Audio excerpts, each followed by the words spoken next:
Imagine करो एक secret FBI operation चल रहा हो जिसका नाम हो ऑपरेशन सोलर सनराइज। और इसका टारगेट कोई टेररिस्ट ग्रुप नहीं बल्कि एक अननोन हैकर हो जो साइलेंटली पेंटागन के मोस्ट सेंसिटिव मिलिट्री नेटवर्क्स के अंदर घुस चुका हो। और सबसे शॉकिंग बात, वो हैकर सिर्फ एक 15 साल का टीनेजर निकले, लेकिन उसकी एक छोटी सी मूव पूरे यूएस नेशनल डिफेंस सिस्टम को एक्सपोज कर सकती थी। 1998 में एफबीआई के साइबर इन्वेस्टिगेटर्स एक ऐसे केस पर काम कर रहे थे जो उस वक्त के लिए ऑलमोस्ट अनबिलीवेबल था। एक हैकर ने यूएस डिपार्टमेंट ऑफ डिफेंस के नेटवर्क्स को ब्रीच कर लिया था। ये कोई सिंपल इंट्रूजन नहीं था, ये एक डीप पेनिट्रेशन था जहां अटैकर सिस्टम के अंदर फ्रीली मूव कर रहा था। इसी इन्वेस्टिगेशन को कोड नेम दिया गया ऑपरेशन सोलर सनराइज।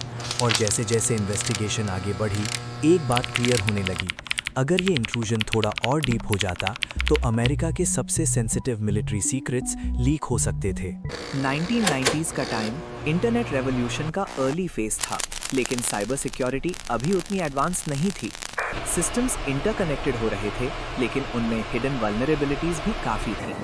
पेंटागन के नेटवर्क्स को हाईली सिक्योर माना जाता था, लेकिन रियलिटी में उनमें भी फ्लॉज एग्जिस्ट करते थे। हैकर्स के लिए ये एक चैलेंज था और कई लोग क्यूरियोसिटी में सिस्टम्स को एक्सप्लोर करते थे। लेकिन जब ये क्यूरियोसिटी मिलिट्री इंफ्रास्ट्रक्चर तक पहुंच जाए तो ये सिर्फ हैकिंग नहीं बल्कि एक नेशनल थ्रेट बन जाता है। और 1998 का ऑपरेशन सोलर सनराइज इसी रिस्क का सबसे पहला बड़ा एग्जाम्पल बना। 1998 के शुरुआती महीनों में यूएस मिलिट्री सिस्टम्स में अनयूजुअल एक्टिविटी डिटेक्ट हुई। इनिशियली इसे एक माइनर ग्लिच समझा गया, लेकिन जब रिपीटेड अनऑथराइज्ड एक्सेस लॉग सामने आए तो सस्पिशन बढ़ गया। एफबीआई को तुरंत इन्वॉल्व किया गया और एक full scale cyber investigation start हुई। जल्दी ही ये क्लियर हो गया कि हैकर सिर्फ एक सिस्टम तक लिमिटेड नहीं था, बल्कि वो मल्टीपल नेटवर्क्स में मूव कर रहा था। पेंटागन के सिक्योर सर्वर से लेकर नासा के कंप्यूटर्स तक एक इनविजिबल इंट्रूडर हर जगह प्रेजेंस दिखा रहा था। इन्वेस्टिगेटर्स के लिए सबसे बड़ी टेंशन ये थी कि हैकर ने अभी तक कुछ डिस्ट्रॉय नहीं किया था, लेकिन वो कभी भी क्लासिफाइड डेटा तक पहुंच सकता था। और अगर ऐसा होता तो US national security directly risk में आ जाती। एफबीआई ने ट्रेसिंग स्टार्ट की, डिजिटल फुटप्रिंट्स को फॉलो किया गया, लेकिन हैकर प्रॉक्सीज और डिफरेंट रूट्स यूज करके अपनी आइडेंटिटी हाइड कर रहा था। इन्वेस्टिगेशन एक कॉम्प्लेक्स साइबर मेज बन गई थी, लेकिन फिर एक छोटी सी मिस्टेक ने सब बदल दिया। एक ट्रेसेबल कनेक्शन यूके तक पहुंच गया और वहां इन्वेस्टिगेटर्स ने आइडेंटिफाई किया एक 15 साल का लड़का जो अपने घर के कंप्यूटर से ये सब कर रहा था, बिना ये रियलाइज किए कि वो दुनिया के सबसे सेंसिटिव मिलिट्री सिस्टम्स के अंदर घुस चुका है। लेकिन सबसे बड़ा मिस्ट्री ये था कि एक टीनेजर इतने सिक्योर पेंटागन नेटवर्क्स तक कैसे पहुंच गया। क्या सिस्टम्स में इतनी बड़ी वल्नरेबिलिटी थी या फिर हैकर एक्स्ट्रा ऑर्डिनरी लेवल का जीनियस था। इन्वेस्टिगेटर्स को ये भी समझ नहीं आ रहा था कि उसका मोटिव क्या था, क्योंकि उसने ना डेटा डिलीट किया, ना लीक, ना कोई रैंसम डिमांड की। वो सिर्फ क्वाइटली एक्सप्लोर कर रहा था, जैसे किसी सीक्रेट दुनिया के अंदर घुस गया हो। और यही चीज़ इस केस को और भी डेंजरस बनाती है, क्योंकि अगर उसकी जगह कोई हॉस्टाइल हैकर होता तो शायद ये इंसिडेंट हिस्ट्री का सबसे बड़ा साइबर डिजास्टर बन सकता था। ऑपरेशन सोलर सनराइज के बाद कई थ्योरीज सामने आई।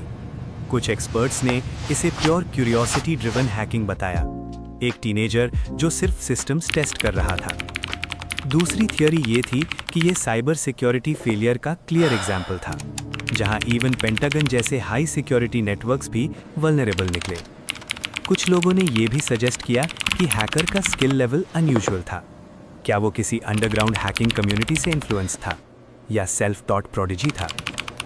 एक और थियरी ये भी कहती है कि ये इंसिडेंट एक वार्निंग था, एक सिग्नल कि फ्यूचर साइबर वॉरफेयर का एरा शुरू हो चुका है, जहां एक सिंगल इंडिविजुअल भी ग्लोबल पावर सिस्टम्स को चैलेंज कर सकता है।